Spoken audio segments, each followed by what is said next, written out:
Do you need a dopamine detox? Well, if you are a brain fried consumer of anything social media, then you probably do. And even if you're not that brain fried, just living in modern life on social media, the food we eat, the texting instead of talking face to face, not working out when you know you should be working out. Okay, all these things lead to more of a short term gratification. So here I'm going to show you how you can help rewire your brain because if you're not feeling as good as you know that you should feel, the chances are for most people that there are some lifestyle habits that are holding you back. You know you should be exercising. You know you should be eating healthy. You know you shouldn't be doom scrolling on TikTok or Instagram, but you just can't help it. And so I'll show you how to break that habit. But first, we got to understand how the brain works. Your brain and everyone's brain over thousands, tens of thousands of years of evolution is wired to put in the least amount of effort to get the biggest outcome, the most viable outcome. And social media is a perfect example. We'll go there first. So we all crave connection. We want social bonding. We want meaningful relationships, and to be around people who are not only entertaining but also interesting and educational and inspirational. And so, yeah, social media. Not that it's all bad. It spreads a lot of it. It's how I'm talking to you now. But where's the line? Where's the line? Are you spending too much time scrolling? Are you connecting with your friends as well as you could be, or connecting with your coworkers and being as productive as you could be? Or is social media sapping your energy because it's so easy to get that quick hit of pleasure, right? You just scroll and you're entertained. You scroll and you learn something. You scroll a little more, you're entertained. Okay, and so the delay between effort and reward is very small. Okay, but what's the trade-off in the long term? Well, an empty brain, essentially. Okay, so a weak mind, a weak will. And so when everything's so easy, it just comes to you so easily, it's hard to encounter challenges and be able to overcome them. And so that's one challenge here. Now, the way to overcome that is by looking to put your attention in other avenues that lead to the same outcome. Because what's the outcome that you're after when you're scrolling on TikTok? Like I said, you want to either learn something or be entertained. Well, have a conversation with somebody, give value to somebody rather than consuming it from the screen. Okay, create value with your relationships. Call someone you haven't called in a while, your grandma or a friend. Have a real conversation and ask them what's going on. How are you doing? How are you feeling? What can I do for you? Okay, that's going to get you out of consume mode and into create mode. Create value. People like to be around people who create value. And how about you? Do you like to be around someone who's just half dead inside and they just kind of scroll like with their mouth gaping open, their chin tucked down like this? Like that's not a person who's alive. That's a person who is lacking something in their life. Okay, so switch from consuming to creating. Next, how about food? Food's an easy one to conceptualize this idea. You just go to the 7-Eleven, go to the grocery store, go to the pantry, get something quick and easy in a bag or a frozen dinner you just pop in the microwave. Or swing by Chipotle, which isn't the worst thing, right? Probably the best thing out of all those options.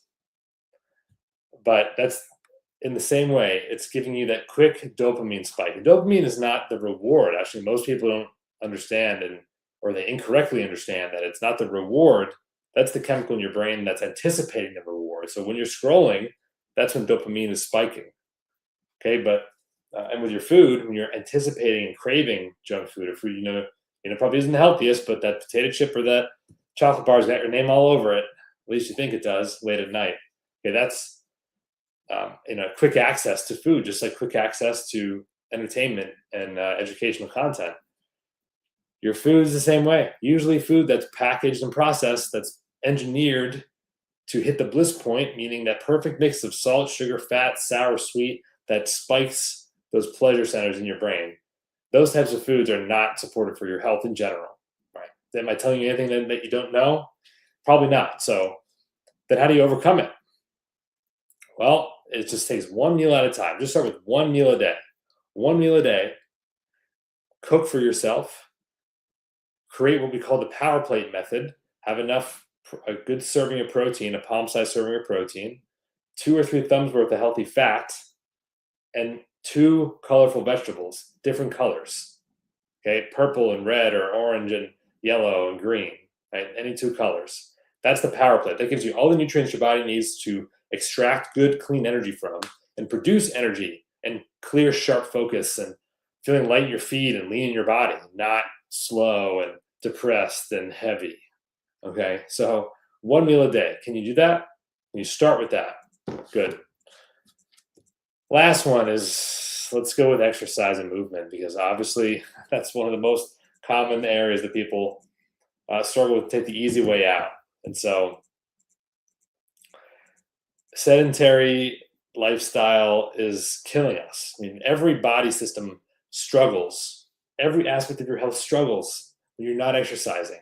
Your brain, your pain from inflammation, energy, mood, all these things, it's a digestion, bowel movements, everything slows down and just becomes more stale the less you exercise. So on the flip side of that, the good news is that every single aspect of your health benefits from exercise.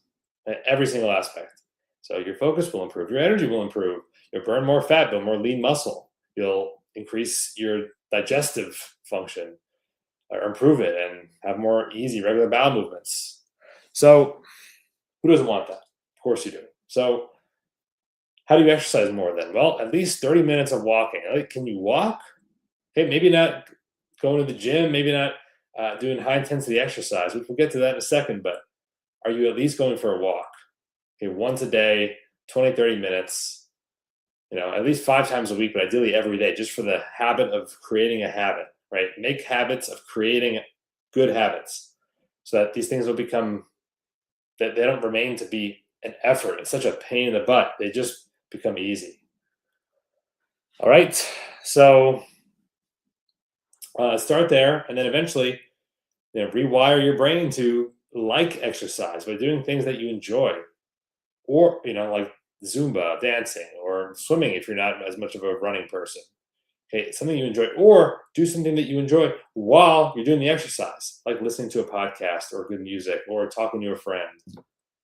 You're visualizing your day and being proactive and planning what you're going to be doing later that day to win and succeed in every area of your life. Visualizing exactly what you're going to be doing and not just blowing like a leaf in the wind, because that's how you become a brain fried, dopamine seeking individual. Instead, I want you to be an empowered creator of your health, of your whole life. Okay, so